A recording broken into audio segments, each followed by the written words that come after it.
fête est finie. Et maintenant, qu'est-ce que le carnaval vous a apporté? Des souvenirs qui vous gênent? Des histoires qui vous ont blessé? Des conséquences qui vous font peur? Pendant que vous vous amusiez dans la rue, dans les rues, lors des fêtes, vous avez oublié quelque chose de très important, votre âme. Vous avez oublié que votre vie ne se limite pas à ce monde, mais qu'il existe un Dieu qui vous aime, qui vous a créé et qui vous appelle à une relation avec lui. Vous avez oublié qu'il y a un but plus grand pour votre existence, et que vous devez vous repentir de vos péchés et vous tourner vers Dieu. L'éclat et l'euphorie du carnaval ont pris fin, laissant derrière eux non seulement les souvenirs et les histoires vécues, mais aussi les conséquences des choix faits dans l'excitation du moment. Tandis que la musique et la danse remplissaient les rues et déplaçaient les pâtés de maison, beaucoup se laissaient emporter par les tentations qui font désormais des ravages. La prostitution, l'adultère, la drogue et la violence, tout ce qui était glamour et même encouragé pendant les jours de carnaval, commence à porter leurs fruits destructeurs. Dans cette vidéo, je vais vous montrer quelques maladies et blessures que le carnaval laisse dans le corps et l'âme de ceux qui se sont livrés aux fausses joies et aux plaisirs momentanés de ces jours. Mais mon objectif principal est de montrer que, malgré les conséquences qui peuvent durer toute une vie, un nouveau départ s'offre à tous ceux qui souhaitent avoir une vie différente à partir d'aujourd'hui. Et à la fin, je vous montrerai exactement ce que vous devez faire. Mais avant de commencer, êtes-vous abonné à ma chaîne? Cliquez simplement sur le bouton en dessous de la vidéo, s'abonner, et sur le côté, activez la cloche de notification pour recevoir les prochaines vidéos sur votre téléphone portable. Maintenant, commençons. Cette année, aussi incroyable que cela puisse paraître, des milliers de chrétiens ont participé aux festivités du carnaval, que ce soit dans des défilés, des rues, des danses ou toute autre forme de célébration. Et ils se tournent vers le mercredi des cendres pour trouver une opportunité de renouer avec Dieu. Tandis que les catholiques participent à la messe des cendres en quête de purification, les évangéliques deviennent plus fermes dans leur service et tous deux se tournent vers la prière, demandant pardon pour leurs péchés, jeûnant et prenant des résolutions dans un geste de repentance. Et bien sûr, si Dieu se rend compte que le repentir était vrai, il pardonne à la personne, à condition qu'il trouve une vérité dans son cœur et le désir de changer son comportement. La Bible dit dans Proverbe 28, 13 que « Celui qui cache ses péchés ne prospère pas, mais celui qui les avoue et les abandonne obtient miséricorde. » Et dans 1 Jean 1, 9, il est dit que « Si nous confessons nos péchés, Dieu est fidèle et juste pour nous pardonner et pour nous purifier de toute iniquité. » Cela n'arrive pas parce que nous sommes bons ou dignes, mais parce que Dieu est miséricordieux et qu'il a pour nous un amour plus grand que tout ce qui existe dans ce monde. Mais il y a une chose, le pardon de Dieu n'annule pas les conséquences de nos choix. Je veux lire avec vous un passage que l'apôtre Paul a écrit à ce sujet. Il a dit ainsi, « Ne vous y trompez pas, personne ne peut se moquer de Dieu. Une personne récoltera toujours ce qu'elle sème. Celui qui ne vit que pour satisfaire sa nature humaine récoltera la ruine et la mort de cette nature. Mais celui qui vit pour plaire à l'Esprit récoltera de l'Esprit la vie éternelle. » Galates 6, 7-8. Je sais que ce mot est lourd, mais il est vrai et le Seigneur m'a demandé de vous l'apporter aujourd'hui parce qu'il veut que vous réfléchissiez aux conséquences de vos péchés et que vous soyez prêts à y faire face, aussi grave soit-il. Cela fait également partie de ce processus de rapprochement avec Dieu et de retour à ses voies. À partir de maintenant, je veux vous montrer quelques maladies et blessures du corps et de l'esprit que le carnaval peut causer dans la vie des gens. Certaines de ces blessures sont générées par des causes naturelles, mais d'autres affectent la vie spirituelle. Au début, le péché apporte beaucoup de plaisir et de joie, mais plus tard, les remords et les sentiments de culpabilité volent la paix et le vrai bonheur et peuvent transformer la vie d'une personne pour toujours. La première maladie est la syphilis.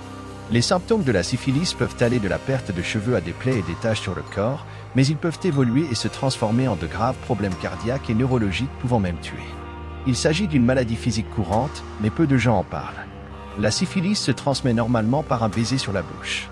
En fait, de nombreux jeunes chrétiens finissent par contracter cette maladie pendant le carnaval car, comme beaucoup d'entre eux sont vierges, ils trouvent qu'embrasser différentes personnes est une façon de s'amuser. Je me souviens qu'une fois, je suis allé prêcher dans une église et après le service, je suis passé devant un groupe d'adolescents. Ils riaient et chuchotaient. Je me suis rapproché un peu et j'ai vu qu'ils comptaient combien de personnes ils avaient réussi à embrasser lors du bal du carnaval de l'école.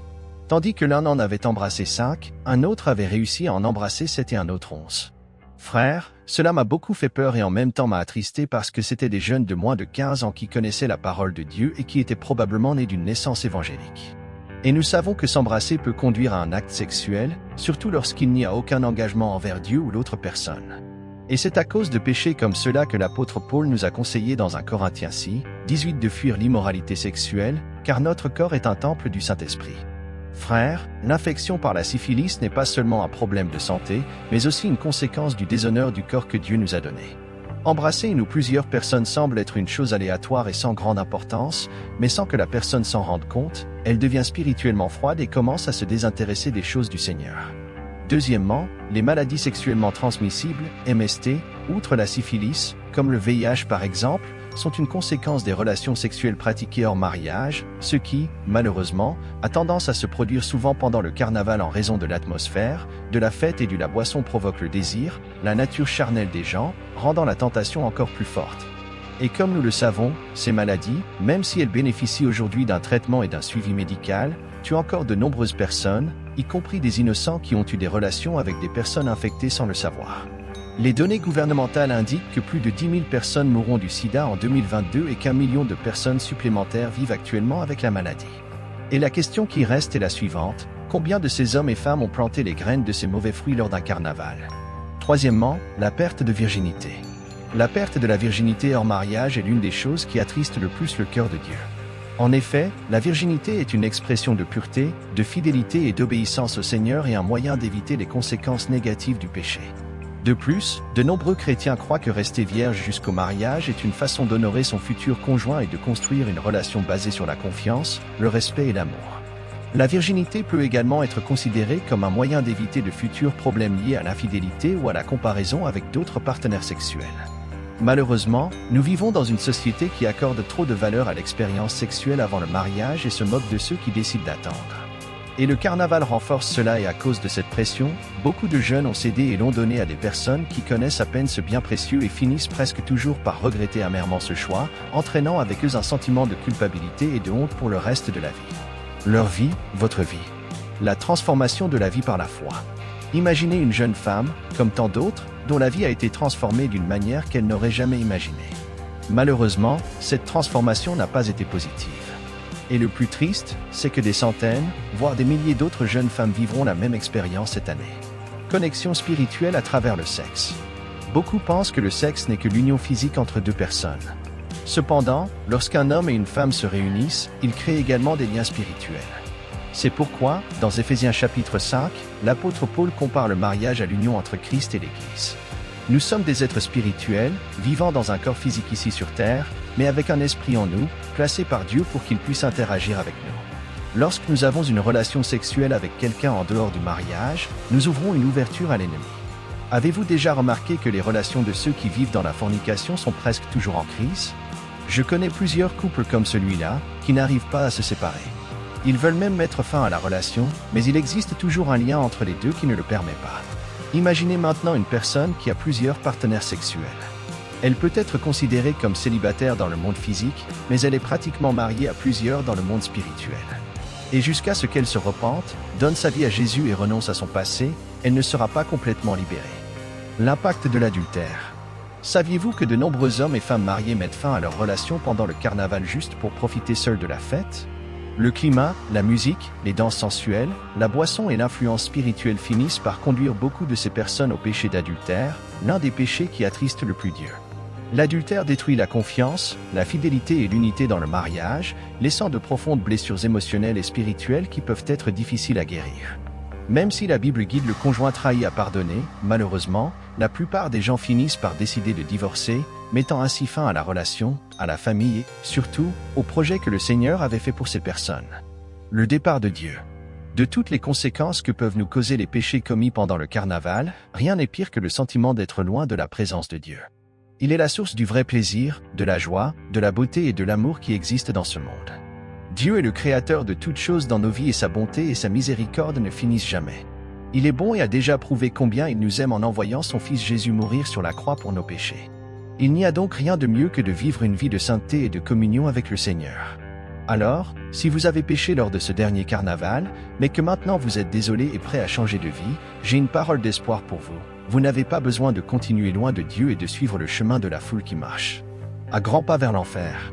Jésus est là à vos côtés, frappant à la porte de votre cœur et la main tendue, prêt à vous pardonner et à vous donner une nouvelle vie. Il connaît votre cœur et il connaît vos faiblesses. En fait, dès le début, il savait déjà que vous alliez trébucher, et pourtant, il attend toujours que vous reveniez dans ses bras. Avant de vous dire au revoir, je voudrais vous lancer un appel particulier. Si vous n'avez pas encore accepté Jésus comme votre seul sauveur, je vous invite à réfléchir à ce qui a été partagé ici. Jésus est la lumière qui illumine nos vies, et l'accepter, c'est ouvrir les portes de la vraie paix et de la vraie grâce. Si c'est le moment pour vous, prenez cette décision dès maintenant. Laissez votre réponse dans les commentaires si vous acceptez Jésus comme votre unique et sauveur, que ce soit oui ou non. Je veux entendre votre opinion. Laissez votre commentaire ci-dessous avec des questions, des réflexions ou des suggestions pour des histoires futures. Votre interaction est précieuse et vos idées enrichissent toujours notre communauté. Enfin, j'exprime ma profonde gratitude de faire partie de cette chaîne. Votre présence et votre soutien sont inestimables, et j'ai hâte de nous retrouver dans notre prochaine vidéo, remplie de révélations et d'enseignements de la Bible. Que la paix et la grâce du Seigneur soient toujours avec vous. À bientôt.